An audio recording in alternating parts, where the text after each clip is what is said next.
This is Critical Nonsense, our high-lowbrow show about culture, science, and tech. This week, Wild Prognostications. It's 2022, and Aaron, Joey, and I are taking wild guesses on what's to come this year. Woo! Turn down the lights. Turn up the progs. This is what a Joey sounds like tonight.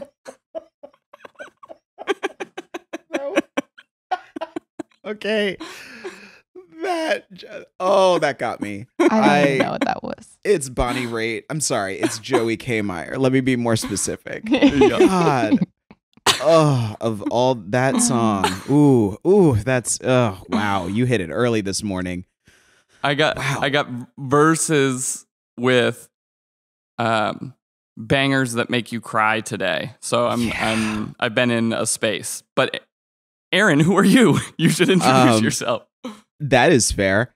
I don't want it, Progs. This is what Aaron sounds like. Yep.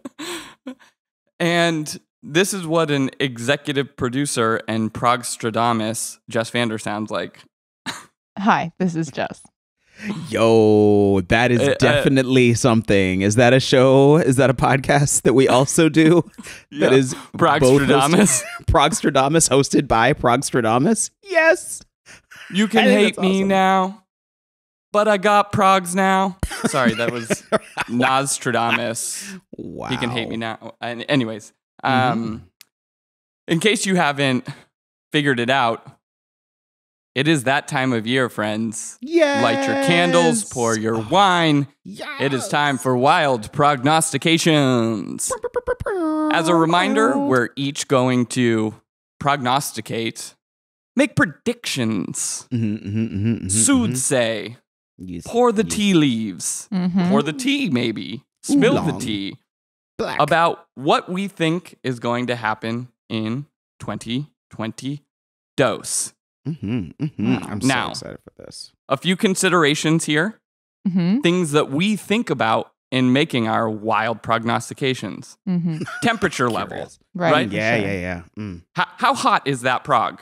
That's right. Fundamentally, what we're getting into gambling, right? We're getting into toast. Yes. This is a futures market. That's right. Of the future of our lives. Exactly. The futures Like market of the future of our lives. So. Yeah, it's like it's the fabric of our lives, except for it's the space-time fabric of our 2022. Yep. It's that gambling. Is so Arthur C. Clarke of you. I love that. Yeah. It's gambling, and the heat-temperature ratio is relevant to how risky of a gamble is it? Yes. You know, you go high. We're talking about probabilities here. 5% chance and you get it right. You're looking real good, Progstradamus. Wait, does that mean that we're talking about probs with progs? Just being clear. Probs with Progs, our new segment on Wild Prognostications. Wait, it's one segment at a time, people. Yeah, it's true. It's true. Segments on segments. It's segments all the way down. And at the end of the year, we will return to these and insult each other, maybe make each other cry. Wish I could say that we haven't made each other cry in the past, but the facts are the facts. We've done it. I can't make you. We're not afraid. Look, sometimes this is a full contact sport. The stakes of the wild progs are very high. So much higher than I ever realized. Every time I'm like, what the hell? Oh my God. I didn't know. The hard part is we are also extremely rational people, strategic people who are trying to constantly hedge our own bets. So this is a difficult show for us. We are opening the curtain into our fragile psyches and our balance with risk mitigation. Wow. And so without further ado, I think we should get into it unless y'all have any other showmanship that you would like to add to this. Well, I'm a showman. Before you enter into our first prog of the year, which thank you, Joey, for kicking us off, I also wanted to just say, if y'all have listened to a past episode of Wild Prognostications, you may have heard of a previous prog where I had predicted that we would have a climate change based diet. And I discovered upon actually paying any modicum of attention, that in 2021, this finally came to fruition and is now being called either the climatarian or flexitarian diet, which I was just like, wow. But I was way too early, unfortunately. Yeah. See, that's the additional challenge that we should mention. We're talking about by the end of the year. End of the year. So one of the horizons things matter. Exactly. So I was wrong because it wasn't in that time span. So I think part of what we should be thinking about too is not just how wild we think some of these progs are, but realistically, is it too soon to call it this year? Is it basically already happened? Are we too late? I love this. All right. Joey, you going to kick us off? Yeah. Kick us preposition? Yeah. Just kick us forward. Kick. Hey, y'all. You want to check out my crypto wallet? Oh my I'm getting God. coins no. and fungibility all over the place. Are we talking about this? Oh God. I think we have to. I don't have a crypto wallet, so you can't look at it. I guess technically I have some money with friends years and years ago that we were like, let's put money in and buy dirt bikes. And I haven't looked at it in like 5 years. I could maybe have enough to buy dirt bikes. So what I wanted to talk about is crypto. But I think what we have seen in the past year, and maybe was true in years prior, was both a popularization. I think crypto has has been popular, been topic of conversation for a while, but I think was still in sort of that like outside largely of major mainstream conversation. And I think within the past year or two, it's entered there.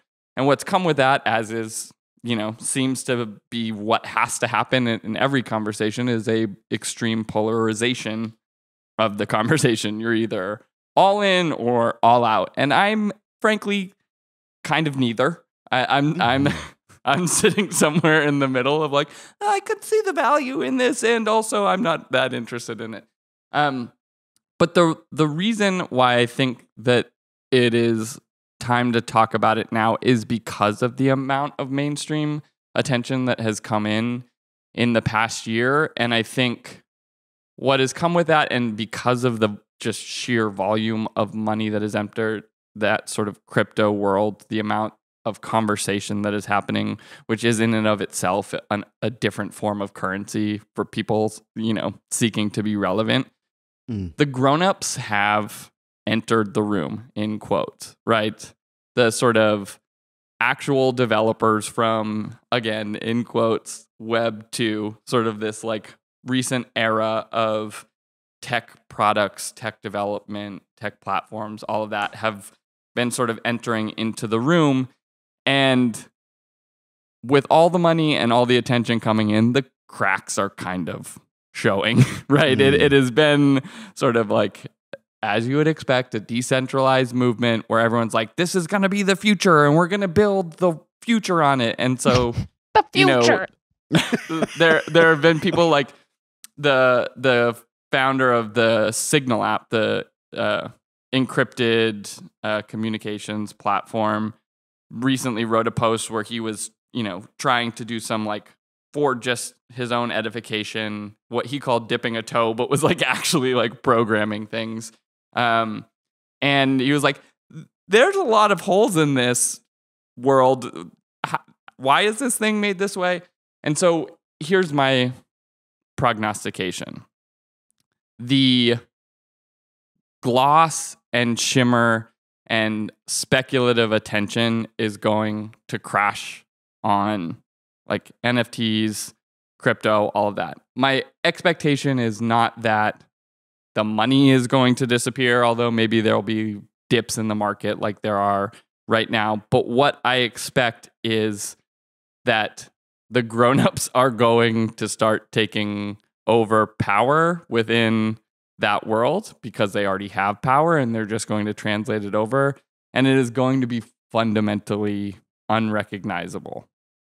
Wow. I love that's temperature high. That's a toasty. Time horizon to me seems quite. That sounds. I mean, they all sound right because we're we're thinking about them. But like, there's been a lot of conversation I've seen around likely quickly approaching regulation coming to the crypto markets and crypto industry as a whole. And so I would not be surprised if these two things work very quickly together.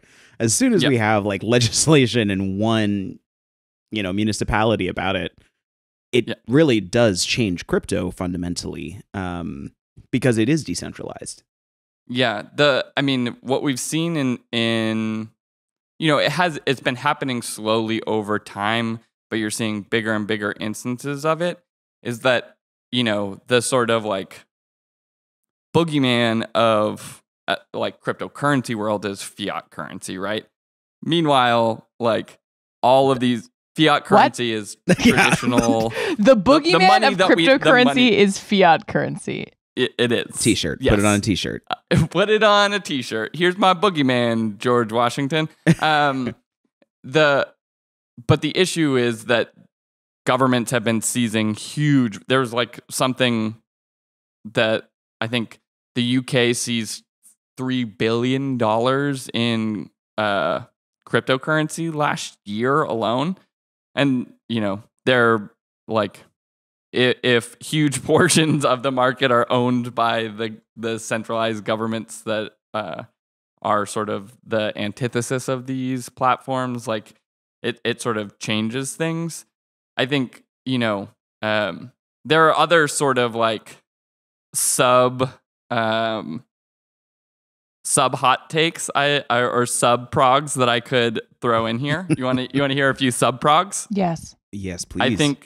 I think the signal, I think there will be a schism within the like crypto Web3 type of world, because it has traditionally been a lot of what I would call technotarians, like techno-libertarians, people who are sort of in Silicon Valley, engineers, or sort of technologically savvy libertarian types of folks. But with the influx of new people coming in and the sort of general orientation of the Gen Z extremely online crowd is much more towards socialism, communism, and things like that. And so I expect that there is going to be a schism between those two vibes, because decentralization in some ways can sort of enable theoretically equality, but based on how all of these platforms are established currently, doesn't really do that. And my second prog here is the rise of a technotarian political movement. Interesting. I think you're seeing a little bit of signals of like where does the vacuum of Trump go? And if these people who have been invested in sort of whatever Web3, crypto, NFT, like all of these sort of decentralized platforms, there have been starting to be some political candidates being like, we're going to make Orlando a free Web3 land, right? And so it's like, if the people who have been in this world are feeling pressure from people jumping in and taking power, and there's a vacuum in sort of more right-leaning politics, I think we're going to see a rise in this like technotarian political movement. Whoa. So what constitutes a movement? Do two people constitute a movement? Yeah.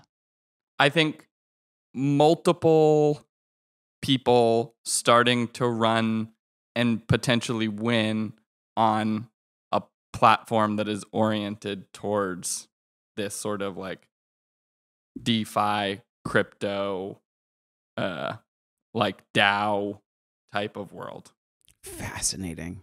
I'm really curious to see how that one plays out in particular. I wonder if I feel like the public is hankering for tech reform in that it is something that is a focus of both the right and the left. It is something, it's like the weirdest common ground. But I also wonder if then people, like the populace at large, will be able to see technology still, like all of these specific technologies, as vehicles for positive progress, if they can actually cast them as things that will solve problems in a positive way, or if they will still see it as sort of like, I don't know, the reaction that I think a lot of us have, which is like farmers with pitchforks. Like, that's change. I don't know about that. There are bad things that come with this change, and I will only talk about those things. I don't know. That is proggy. That's prog soup. I like that. I think both sides of the right, like the anti-government movement comes in sort of many forms, but like technotarians are certainly in like that, like, don't tread on me realm, just behind a computer. And so there's room for unification there. It's a wild prog, to be fair. Look, that's what we're here for. We're here for the wild progs. Joey, if you had to choose one key metric that we should look back to later in the year, what is the key sign for not even one of the sub progs, but for the bubble burst itself? I think, conversation of NFTs, like, topically declining, right? Like, in trend, like Google Trends could be one thing. I think seeing some of the major tech platforms start to try and build these sort of like crypto oriented like platforms or use cases for whether it's money transfer or something else. I think if, Facebook or Twitter or a lot of these like bigger platforms start to get in and get traction in that world, then they're sort of stealing the conversation. I think that would be like another signal. I think a political, right, like someone wins a congressional seat or something like that, talking a lot about this sort of like decentralized, like crypto haven type of thing. That would be one. And then seeing if there's a split, right? If we start to see platforms oriented towards using the technology of this crypto world, Web3 world, whatever, towards more left-leaning politics, like, right, using platforms like that to aggregate money for climate purposes or something like that versus for money-making purposes. Right now, it is like a very sort of decentralized capitalist endeavor, right? Like NFTs is like, how do I make money? How do I become individually wealthy, right? There's like a lot of rugged individualism within that world right now. And if we start to see the release or conversation or movements towards products of using that technology in like traditional, quote unquote, like leftist political ambitions or motives, then that might be a signal of the schism.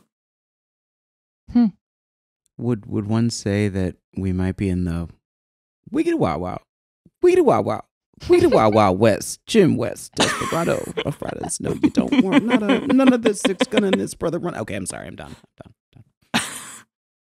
If you don't know the words to Wild Wild West, that's your problem, not mine. I'm sorry. Yeah. You need to have that moment ready all the time. You're right. No, you're right. If you're not deeply familiar with the Kevin Kline, Will Smith, Selma Hayek vehicle of the late 1990s, we can definitely call it a full-blown jalopy. That was a terrible movie.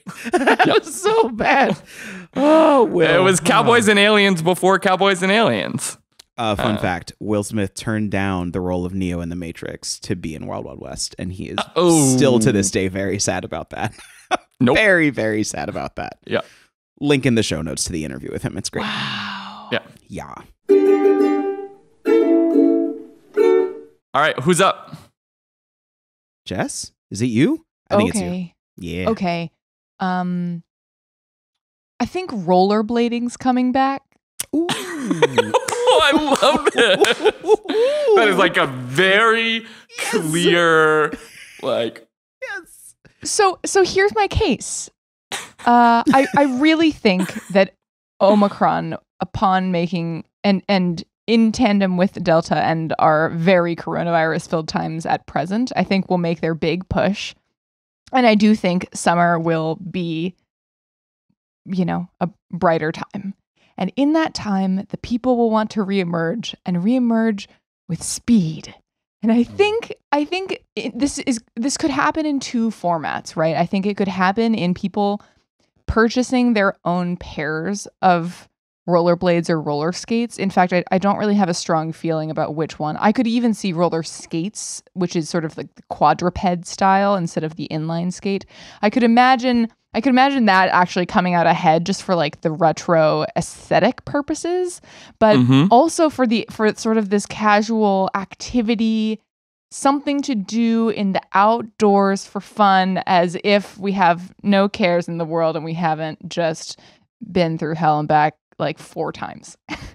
I love this. I also could imagine a second manifestation of rollerblading returning in the format of the roller rink, which there was a period of time where I feel like there was a boom of bowling alleys and roller rinks, and there was like a whole thing, and then they all kind of got really old really fast and weren't well maintained and phased out, and you're lucky if you still have a roller rink in your neighborhood. But I can imagine this idea of an indoor or a convertible style roller rink, certainly outdoor, that's like definite, being popping up all over the place.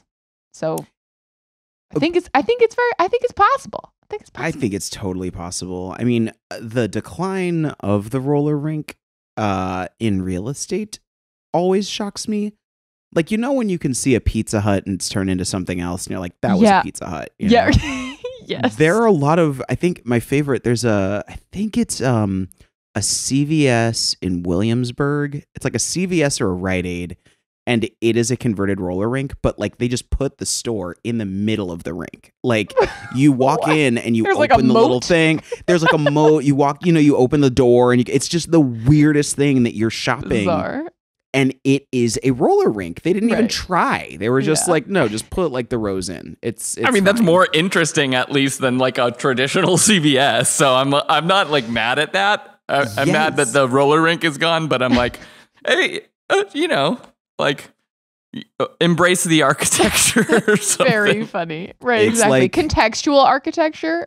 Yeah. The Starbucks near our office actually was a bank. And so if you go in and you look up, it still has where like the bank teller or the bank manager used to overlook the floor to make sure that nothing was going awry. And then there's just like a weird wall. Like it's very like, okay, yeah, let's just turn it into a Starbucks. It's fine. It's totally fine. Yeah. All I can think about rollerblading is that it was historically so hated.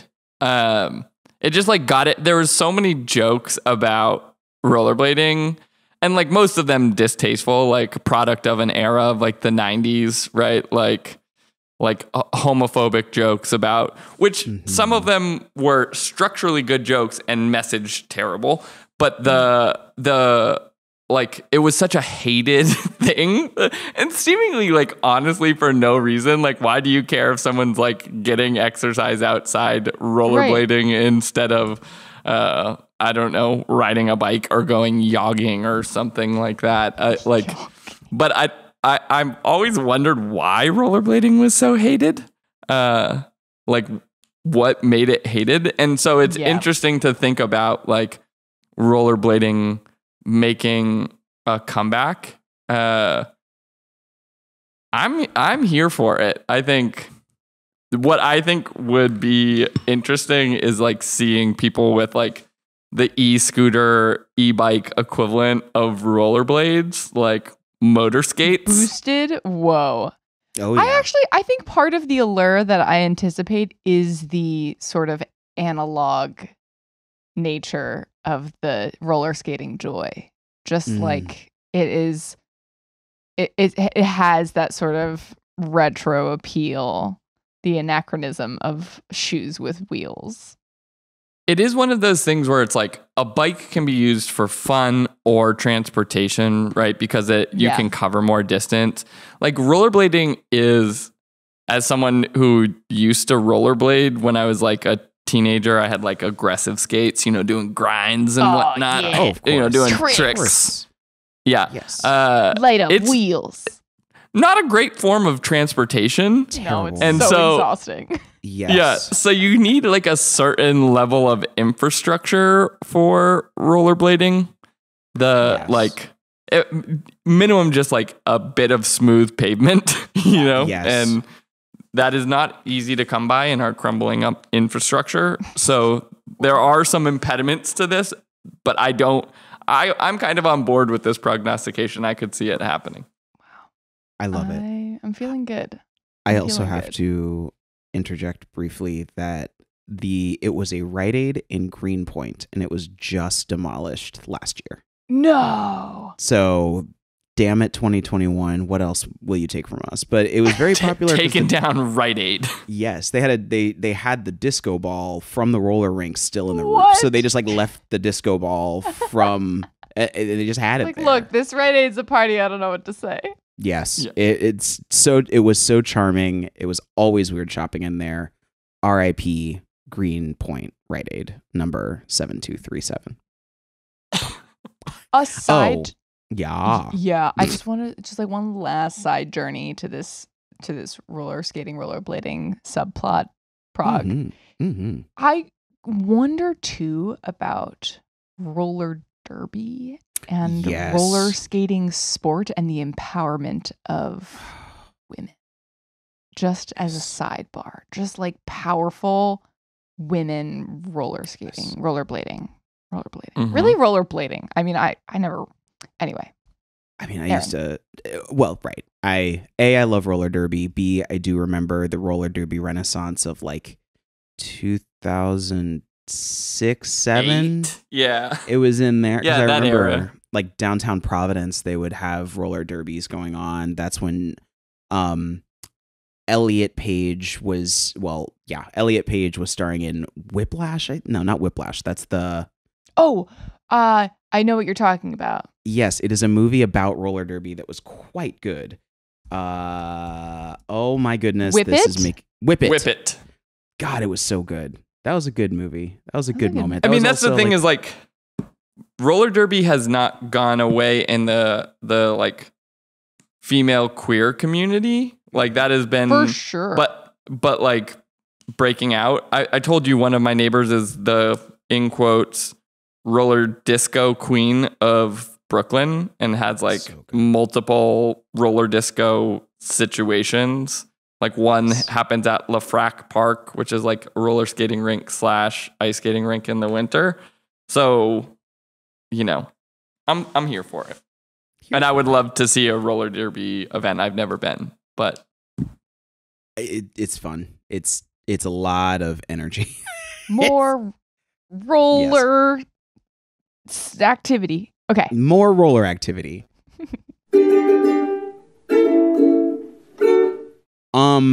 So I have 2, and I'm gonna start with the one that actually kind of sits right next to yours, Jess, which is the low rise revival. My prog is that we are going to see low rise in stores again God. in a very, very, very significant way starting this spring. And I'll tell you. we're talking about pants. This is We're my talking about backup prog, pantaloons. Aaron. This was your backup prog, This really? is my backup prog. I love this. Okay, we're in sync. We're here. So, I think like evidence 1, which I actually think is quite weak, is that low rise really, really, really took over spring runways. So like low rise jeans, low rise pants were very, very big. Low rise skirts as well, and we saw it from Molly Goddard, Blue Marine, Vaquero, Missoni, Mew Mew, like not all, Mew Mew. many spring 2022 shows specifically were going low rise. And in many ways, like, it makes sense as a moment because we're coming off of like a pretty strong high waist crop top moment that was going on for the past year or so with a certain subset. More than a year.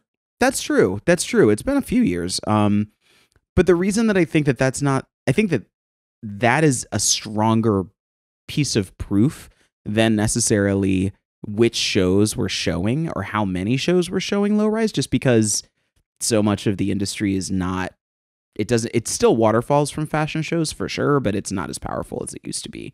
And also it's more so, are we starting to see this from the ground up? Is this coming out in streetwear?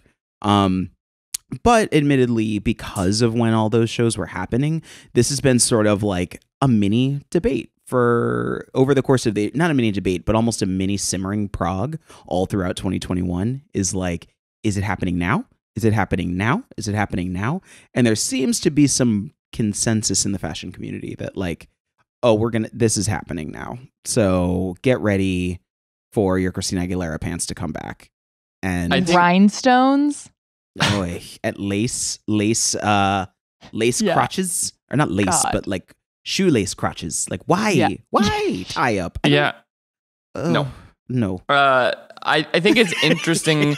No. I have seen, in sort of, if you think about the timeline of when original versions of these things happened, Jinkos happened, and then low rise happened right after. And we are fully in Jinkos land. For those who are, for some reason, unacquainted with Jinkos, do yourself a favor and look it up. JNCO. They are real big, loose pants. I saw a woman walking down the street maybe 3 weeks ago that was wearing a pair of pants that I was like, I had those Jinkos in 1999 or something like that. Like like big flared acid wash jeans with a white stripe with a blue stripe inside the white stripe on the side seam. I was like, I had that pair of pants. I had like those pants. I had the ones with the old Jinko logo that had the crown on the Jinko, and they were maybe blue and white contrast trim, but I'm sorry. SoCal. Yeah. Yes. I wonder is this the most like obvious repeat of fashion trend history in the history? I feel like just as a sidebar, that historically fashion either just lingered or slowly evolved into its own thing. Maybe like calling back, a style here or there, but I feel like the timeline as you're describing here is eerily similar. Yeah, I think that like fashion is always like a responsive thing, right? Like what is big, and so you inherently respond. But I think what's also happening is because we've been trapped inside, because of streaming platforms, because of these things, there's sort of like the ability to do like internet searches of like what was someone wearing because I liked this thing that I saw on Friends or something, right, on a streaming platform. Like there's the ability, like clearly there is this response to tight pants and whatever. Like fashion inherently is going to be like everything's tight, so if we're going to be unique, we're going to go loose, or everything is loose, everything is high-waisted, so if we're going to be unique, we have to go low-waisted, whatever. But that happening with the pandemic, all of these sort of young people having their moment of like retrofuturism or like golden ageism or whatever, in a time where you can like look directly at a thing someone was wearing in 1999 or whatever, makes it be like, oh, I just, that's kind of cool, and it doesn't look like anything anyone's wearing right now. I'll take that, right? Like it gives you the opportunity to just like shop off the menu instead of, like Jinkos was sort of like an equivalent to bell bottoms, which was like, like there's sort of the wave of loose and tight that you had seen historically that looked a little bit different. Now it's just like, no, let's just do Jinkos again. I mean, well, I love that because right now in particular, we've been frozen in the 90s for quite some time. Like we've been frozen in the 90s for like almost 10 years now, like with that reference. And even with the 90s moment, which has not gone away, what's curious is that 90s fashion was an homage to 70s fashion, and it was like grunge and 70s. If we're thinking of, well, grunge 70s and like quote unquote streetwear, like urban wear, if we want to go that direction with it. That was when like when hip hop was breaking through and you started seeing the commercialization via FUBU and all these other different brands of Sean John of like what streetwear looked like and commercializing it. But then you also had this like, I mean, I'm thinking of Blossom, where you had the Flower Child revival of the 70s. If you think of Fruitopia, it's not clothing, but like the beverage Fruitopia and like these callbacks to like 70s culture. That was sitting right next to Kurt Cobain and the grunge and the plaid and everything coming out of Seattle. But in any case, we've been sitting in that zone of like chokers and whatnot for like 10 years. And so it's kind of not surprising that we hit this pandemic as well. And it's like, okay, I guess it's the refresh moment. So what do we do next? Well, we get the thing that we're seeing all the time right now, which is just the next generation of fashion, which was the early 2000s. And the weirdest thing is that the early 2000s, because of the internet, thank you, Childish Gambino, is that it was a very confused fashion moment. Like it was dresses with jeans, like lacy spaghetti strap dresses with jeans. And it was,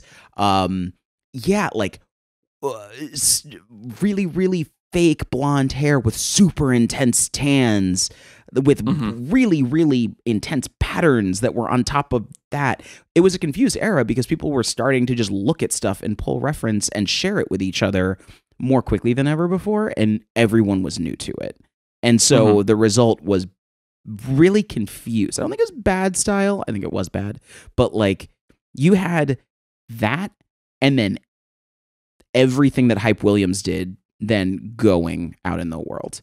Like shiny silver and fisheye glasses. I have two questions. I have two questions for you. One is not important, and one is maybe a little more. One, do you think that we are going to see then the revival of the Abercrombie and Fitch women's chino equivalent, which was the like wide leg bottom, the flare leg, but like tight in like the butt and waist? It is happening right now. To answer that question, that silhouette is already happening right now. The not flare, boot cut. I gotta tell you, as a 15-year-old boy, that was like, I was like, these girls look good. Abercrombie and Fitch did a lot for many different types of teenage boys. Those catalogs went a long way. My second question is, how much do you think the sort of like digital platform and general graphic design moments feed into these things? Because we've been in like such a vaporware renaissance. Like it is like a modern equivalent, but it is that like, if you look at, I'm not going to attempt to describe vaporware. You should look it up if you get it. It is like sort of informed by like Web 1, like weird people like doing bad designs, think like early MySpace and things like that. But what's happened is people who actually are familiar with graphic design and experts in graphic design have like sort of taken those things and made them somehow work, and is like very much sort of where a lot of like the graphic design of, in quotes again, Web 3 is going. But it was pulling so much from like a specific moment in the internet as well, that, or is it just that like the graphic design trends and the fashion trends are sort of like they track together along the same like revival moments or things like that? Yeah, there was a lot when the 90s revival was first happening. A lot of folks were trying to understand why reference the 90s. Is it just because you're older siblings were alive then? Like, what is it about that decade that was worthy of echoing or mirroring it in fashion, in design, and a few other places? And the consensus that some folks came to was that that was the last era before the internet. So actually, there were a series of different factors. There was one which is like that was the last analog era. And it was the beginning of people starting to live in a virtual or spend time in virtual settings at large. The second It was opulent. It was opulent. We were doing incredibly well globally. Like global conflicts were fairly minimal in the 90s. Cold War had ended. Yep. Middle East had not kicked off. Yeah. And at least in the US, we were wealthy. Like the economy was booming in the 90s. So like there was a lot of wealth to go around, more disposable income, and also a great sense of safety. And that was like a third big thing is that like public safety, violent crime was falling through the floor after a really long and intense wave in the 70s and 80s of really intense crime in major cities. And so people felt safe. People felt that they were able to live in the real world before the internet came. And it was before everything kind of went to shit in the 2000s, before we had... It was fun went to too, Iraq. right? It was fun. It was very free. I mean, one of the things... Wet, wild, and crazy kids. Well, so cable TV was emerging during the 90s, which gave people a new place to explore all sorts of different content as well. Like to actually just explore and expansively enjoy content that was made just for them in a way that hadn't really been done before. And you had a really, really strong sense of safety that allowed you to explore all sorts of things. So horror movies sort of had a dip a little bit in the 80s and blew up again in the 90s. We had Scream coming around and becoming a major franchise. And then, of course, I was going to get there. Amusement parks. Amusement parks had died. They like had a big moment in the 70s. Mm-hmm. There was a ton of investment, and then they went off a cliff. All the different, like Six Flags got sold to like 8 different companies. It was in the 90s that all of a sudden there was investment in the amusement park industry in a major, major way after stagnating in the 80s. And it was because people were looking for thrills. They felt safe, like enjoying being thrown around by a roller coaster. And it was the biggest era in roller coaster development ever. If you look at roller coaster wars in general and all the different roller coaster wars between parks, that's when it was all about the tallest, the fastest, whatever superlative you could have. So that decade was special to look at. And I think that now it's pretty bad after that. So if I can recap. Yep. Crime in the 80s, mm-hmm. roller coasters, vaporware, yeah. Mandy Moore, question mark, Candy. troubles, mm-hmm. Pandemic, low-rise jeans. That literally couldn't have said it better myself. Yeah. It's so good. So wait, did we each have another prog nog? So who? My I guess I'm up again. Yeah, go. So I'm going to give you my second one. It can be quicker. It's less complicated. I had to be me in 2022. Gotta be me. That's right. New year, new me, but same me. For any basketball fans, LaMelo Ball, check it out. I'm terrible. So here's my prog. We have a cohort of people coming of age, right, late high school, who have had sort of formative years of, socialization, exploration that has been extremely stilted. Being in school online, not being able to see your friends, not being able to get away from your family potentially because it's unsafe or you have to social distance, et cetera, et cetera, et cetera. I think, based on the way that Omicron is going through the world, we are likely to see some emergence into a new phase of a looser version of the pandemic this year. I would expect. It seems to be where a lot of expert consensus is going, provided we don't hit some unexpected new variant that sort of reverses the trend that Omicron has been on. I think those people, those high schoolers who have been, really sheltered and stuck and not been able to go through that formative exploration are not going to go to college straight out of school. I think we're going to see a significant rise in the popularity of the gap year.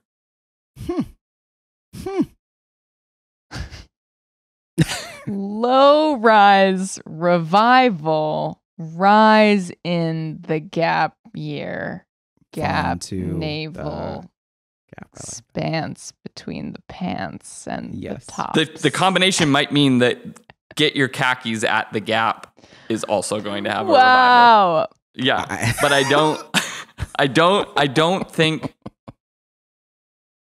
think it means necessarily that people are not going to be going to college, although I think there is, a lot of conflicted opinions right now among young people about the state of college. I think there's still a lot of pressure to be able to sort of succeed and thrive in the Western world. And I think the Eastern world actually as well. You have to go to college and be educated. And so I don't get the sense that that's going away, but I get the sense that like people have not had the opportunities to explore and figure themselves out and get away from their parents and family. And whether that means gap years staying local but moving out of your house, or whether that means like the traveling, like backpacking type of gap year, or what we've been seeing an increase of as well is sort of philanthropic, charitable, or other versions of a gap year where people are going to support nonprofits and things like that around the world. I don't think we're going to see the same volume of people trying to go into college next year. How big it will be, but that makes it a prog. Here's what I'm wondering, and I am certain it could be biased by the people that I know. Like, definitely it is biased by the people that I know. But I know of several young people who last year deferred college because of the uncertainty of the pandemic, but were so eager to get back onto campus as soon as it was more consistently, stably comfortable. And so I this feels wild insofar as I could imagine it going either way. Either it could be exactly this, where come the fall, people are finding themselves in a similar position and are just like, nope, I'm not doing another year of being in the dorm in my own room, not hanging out with new friends. What a waste. Or it could be the exact opposite, and everyone can't wait to go to college because they have been stuck at home. They've been doing virtual classes for so long. Why subject themselves to another year of potential loneliness? And I mean, I think that what seems to be fueling this is a more, I guess, incisive.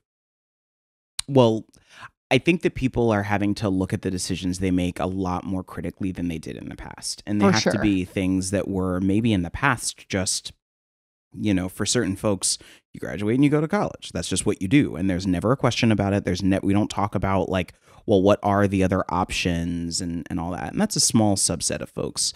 But it seems as though everyone was thrust into this moment of really critically thinking, well, what is the value of what I'm getting? Is it just about the education? Is it actually about the growth and learning that I get from being in a social environment? Is it being away from family, even if I'm just down the road? And I love this because a couple of years ago, Blackish did a whole character arc with Junior where he took a gap year, and Dre is like trying to understand his son taking a gap year and him dealing with the idea that his son may not go to college. Like, he may choose to not go to college. And with him having fought so hard to just have the opportunity to go to college and to be somewhat like what he learned in going to college, all of that, trying to understand his own son, actually critically just thinking, is right now the right time? Like, why am I making this decision? And what do you do when you become, quote unquote, an adult and you make a decision like that? Like, what does that mean for where you live and how your parents support you and what you need to do to support yourself? And I think that those questions definitely, with especially the sort of zigzagginess of Omicron, I could see that being a big question. And I'm ready I love this prog. The idea that people would not necessarily. It's an assertion of control. Yeah, exactly. Right? Like it's like literally you're a young person, you're living in your parents' house, right? Or something equivalent. And so you have such a reduced amount of control, and your ability to explore was like opportunities to get out of someone's control. And so going into college feels like another like expected thing that you're being forced into doing by society at large and sort of the systems that we're beholden to. And so even the idea of just delaying it for a year is such an exertion of control that I could imagine when you're 18 years old would feel very powerful and empowering. And so who knows? The flip side is you just see like a fucking wild college year, right? Where people are just exactly. Right? Yeah. Like and either way, I think you're right. It's about making that decision more concertedly and intentionally of like, yes, this is exactly what I want to be doing and where I want to be. And I cannot wait to make that happen, or like, I'm going to do something else. I mean, Aaron, are we almost 20 years from Asher Roth's I Love College? Like, is it coming back? I think we might be doing it. I mean, and there's one thing that I wanted to mention too, which is that even the notion of a gap year, and the reason that terminology sort of stuck is because it sets a time limit, and it suggests like, oh no, you're still going to college. You are just taking a year. And so there's something I think about even that term dissolving. Because then maybe it's like, no, I got to think about it. And I don't know if that's going to be a year. I don't know when that's going to be. I just need to take some time to figure some shit out. And then I can make a concerted decision about what comes next. And I'm curious, I'm curious how that ends up playing out. I dig this prog. All right, Jess, what do you got? Prog 2. The reprog. I'm not even sure how I feel about this, but let's just run with it.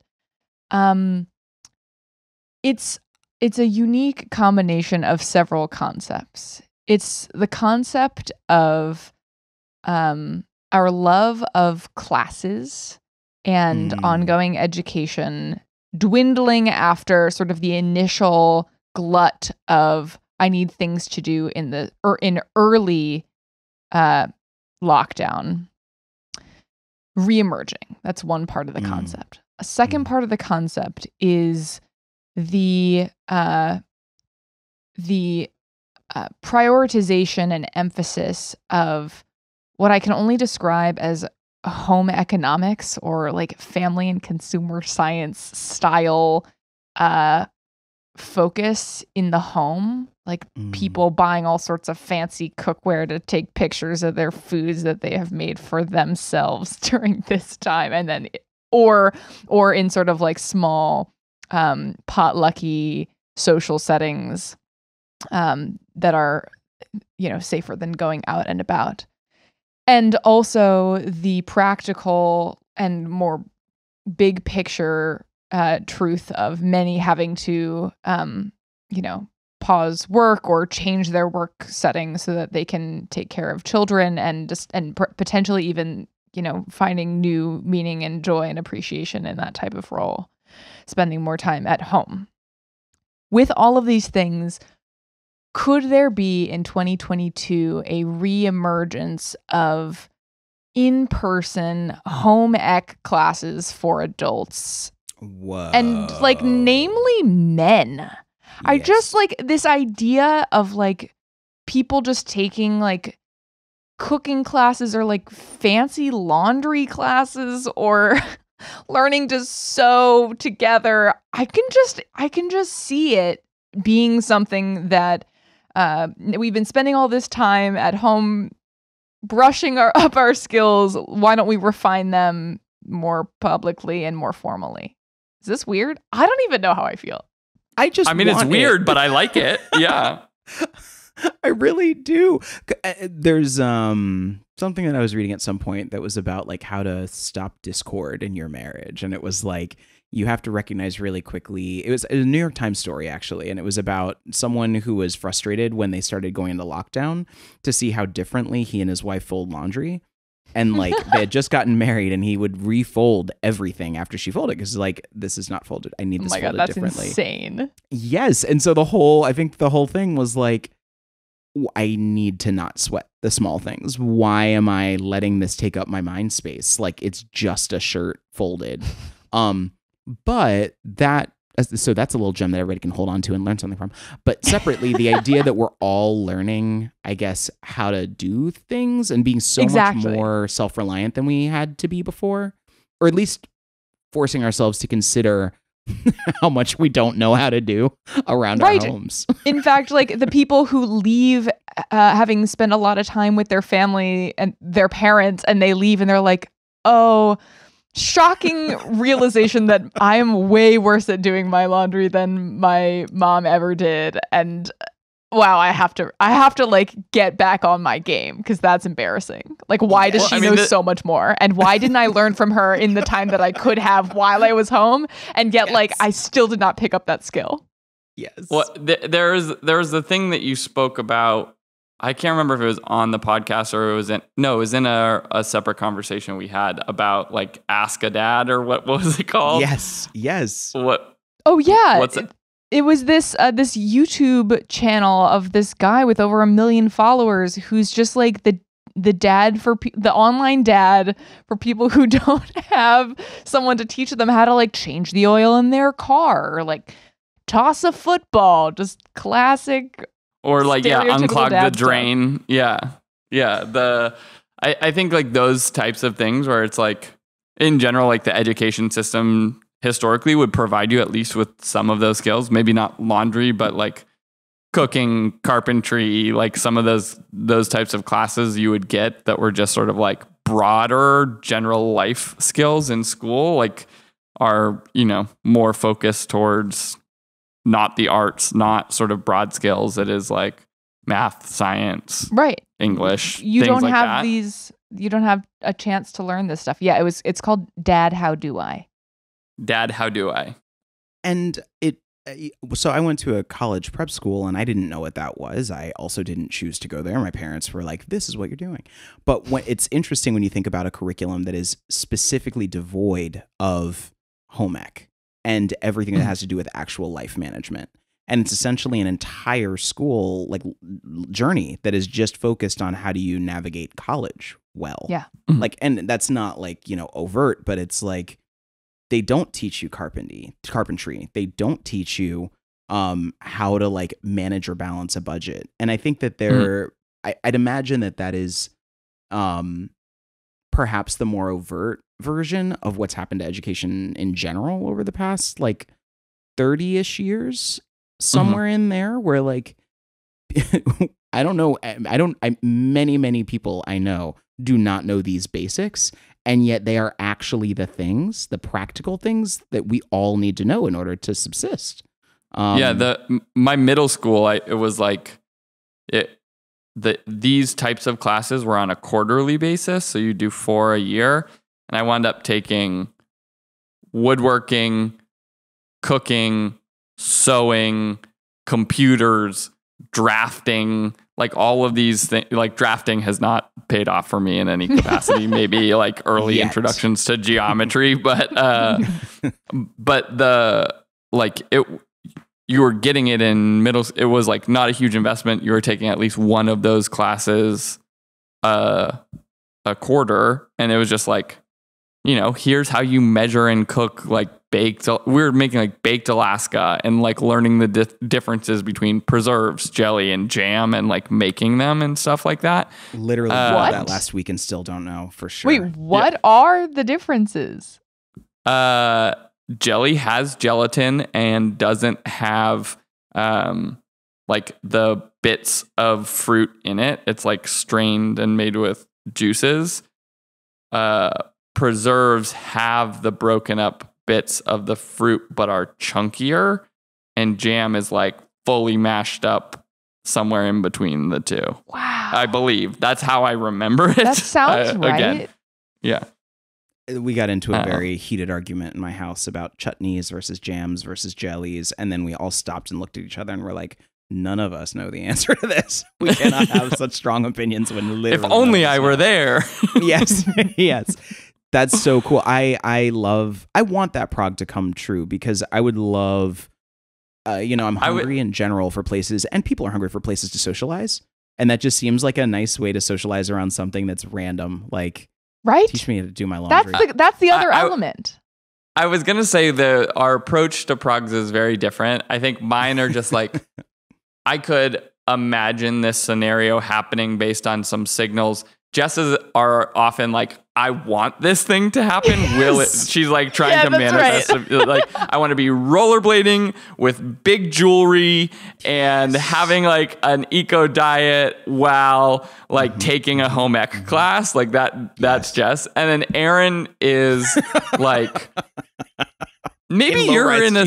I don't know. Yeah, I was like, are you in a? Aaron's are either things he's afraid of or things he wants to happen. Accurate. That's also me as a human being. So like, yeah. Well, but Aaron's hopes and fears. Sorry. It's no, and maybe that's a good segue into my hopes and fears. My last progs. Does that make sense? Yeah, let's do it. Yeah. Okay, so I said this before we got started recording, but I'm going to hit 2 micro progs, and I'm just going to ice skate through them before I get to the real prog. Great. And they are not related at all. You're going to roller skate through them? Just like in my purple and lime green rollerblades, just zip right on through. Yep. One, that the Hollywood Foreign Press Association will disband by the end of this year. Okay.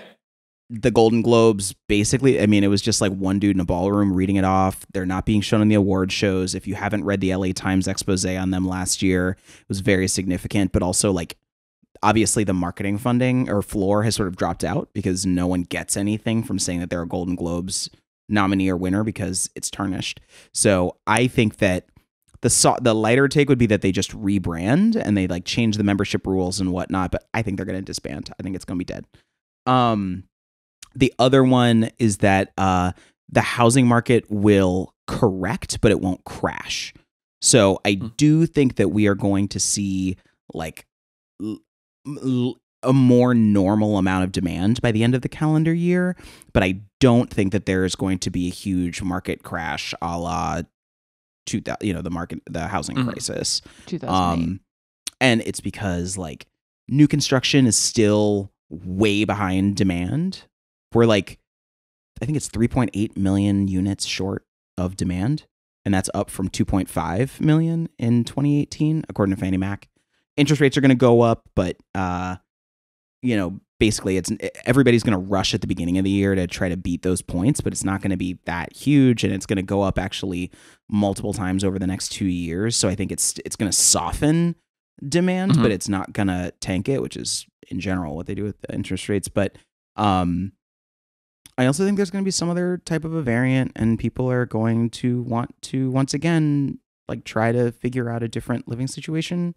Like, I don't think that that's going to go away. So in any case, those are the 2 micros. The macro prog, the prog progeny. For your nogs. The prog for your nogs. That's much better.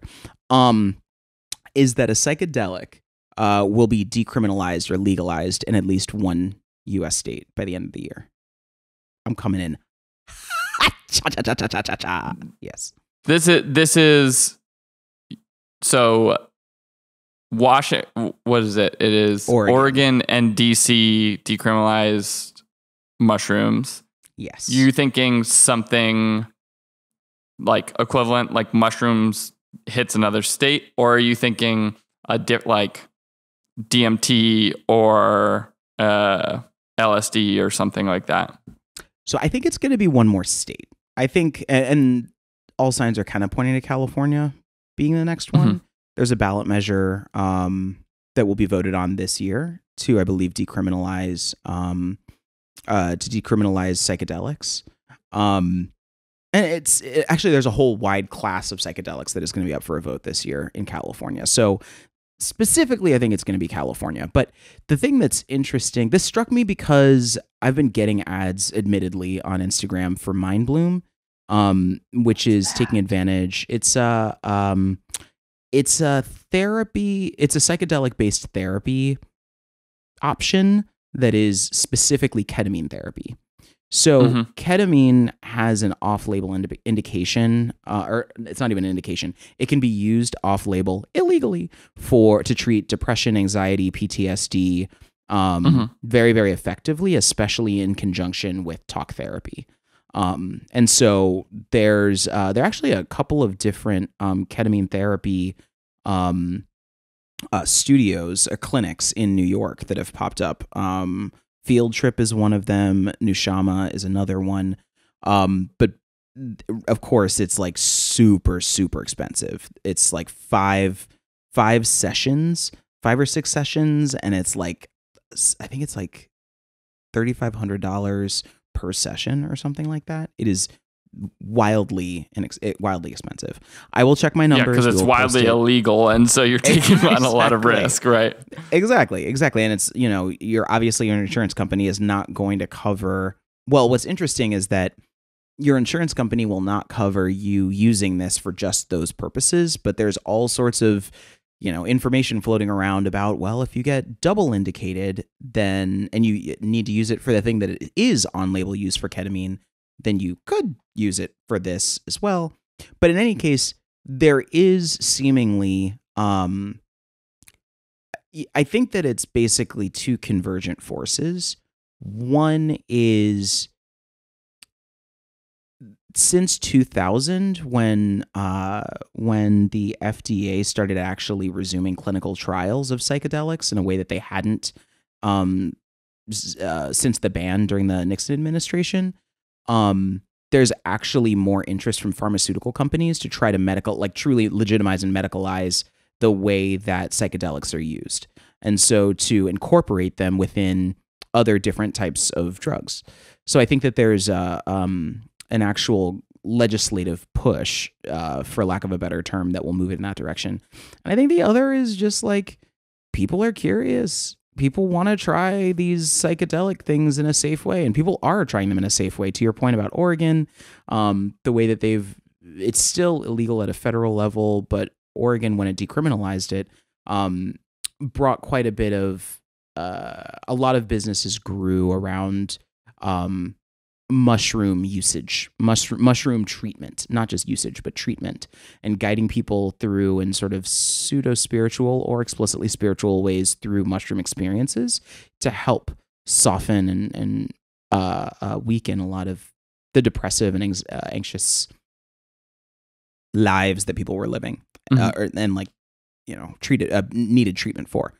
So I think that and of course, like coming off the back of, or not coming off the back of, but in the midst of this, like dealing with marijuana and decriminalizing marijuana, legalizing marijuana in so many different states, it wouldn't surprise me that there's going to be one state somewhere else who's going to try to do the next step, which would be something with psychedelics.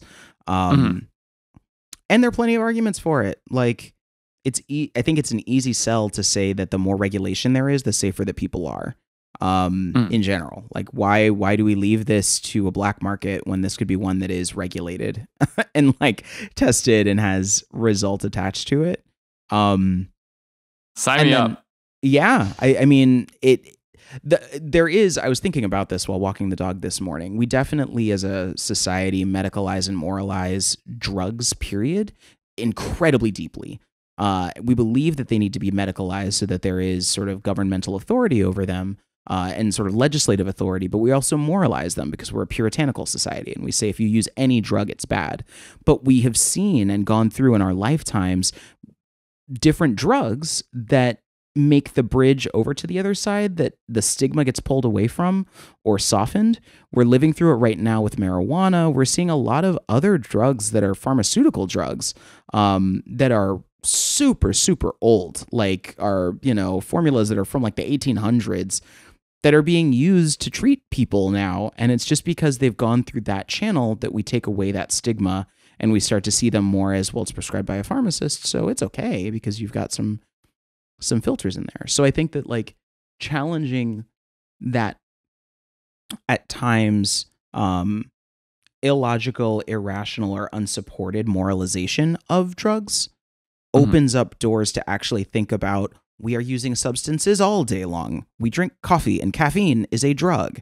Let us at least be critical about what these things have the opportunity to do for us so that we can get some benefits out of them, because we should learn from the world we live in. Yeah, I mean, there's a version, right? The reason drugs like caffeine are used is because they were like part of the Industrial Revolution. The reason there's a coffee break is because it makes you more productive. And so like you get a coffee break, take your drugs, and all of a sudden you're better on the assembly line, things like that. Like there are incentives that could bring big players in, right? The fact that a lot of these treatments are so effective for combating addiction, depression, anxiety, things like that, which are costing insurance companies a lot of money annually. And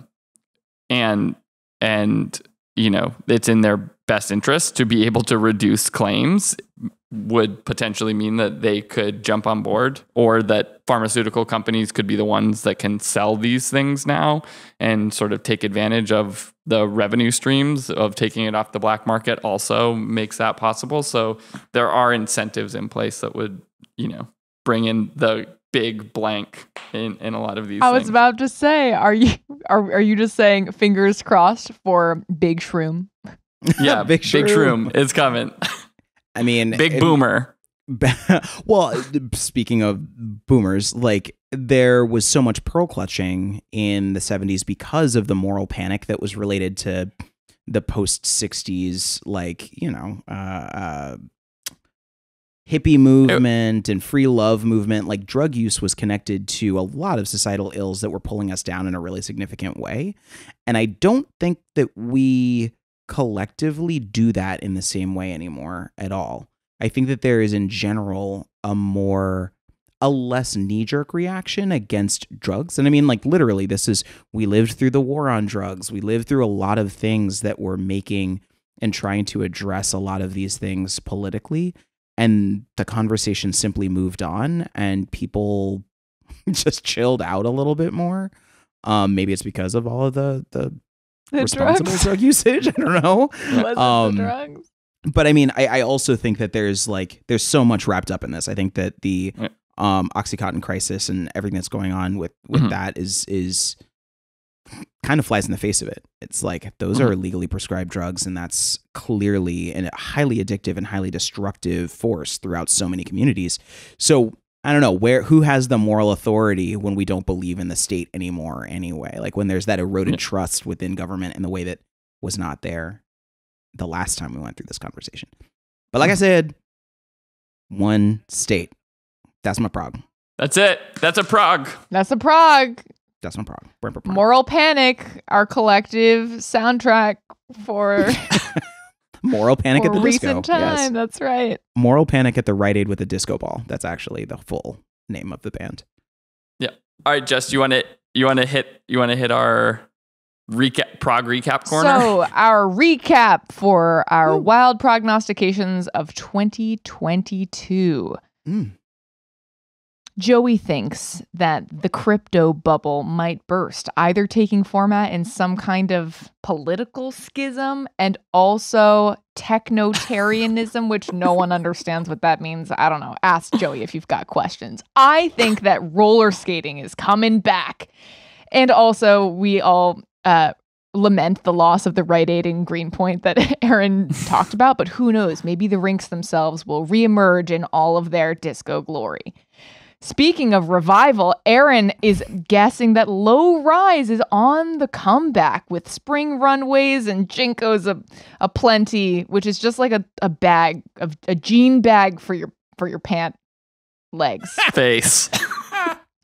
Starting back again with Joey, our second prog from Joey is also a rise in the gap year. The idea that high schoolers coming of age are not going to go to college right away. They're going to take control of their lives and do something weird. What are they going to do, Joey? Maybe Explore. just drugs. Maybe just drugs. Cool. Or maybe go to some, nonprofit. But like, thing. we're not recommending anyone do drugs. Or are we? I would say illegal drugs. Precisely, safely, and yes. Okay, accurate. my second prog is about in-person home economic classes for adults. Everyone realizing that suddenly they need to like start adulting more formally together for fun. And last, Aaron has our final wrapping prog about psychedelics, maybe loosening the grip, and Big Shroom starting to find its wings. This is going to be an interesting year, if any or all of these actually happen. Yeah. Let's see. Let's see. Let's see. May the odds be ever in your future. I see it. I see what we did. Critical Nonsense is a Sylvain production. Brought to you by Vaporwave Aesthetics. Period. As always, we'd like to thank executive producer and iCarly, Jess Vander. We'd also like to thank sound engineer and one pant leg of a Jinko, Alex Contel. We'd like to thank programming coordinator and hip hop hooray yo, Les Jacobs. And the two people that I frequently just chat, Dad, how do I do this? Sarah Gilbert and Nora Mestrich. Thank you for your art, your support, and helping me all the time. And as always, thanks, Elen. Thank you, Elen. Thanks. Special thanks. One special thanks. All right? of you. Y'all. All of Thank you you. for listening. Yes. For And- making it through last year and into this year. And a preemptive plea to 2022. If we thank you now, will you be nice to us? 2022. Come on. Yes. You can do it. You know We you have it believe in you. Come on. We believe in you. Believe in you. I love it. All right. Happy Okay, 2022, bye. y'all. Bye. Good luck. Bye.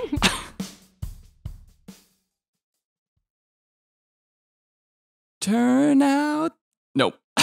Yes. Yes. Yes. That's what it always sounds like. Yes. Yes. No. Wait.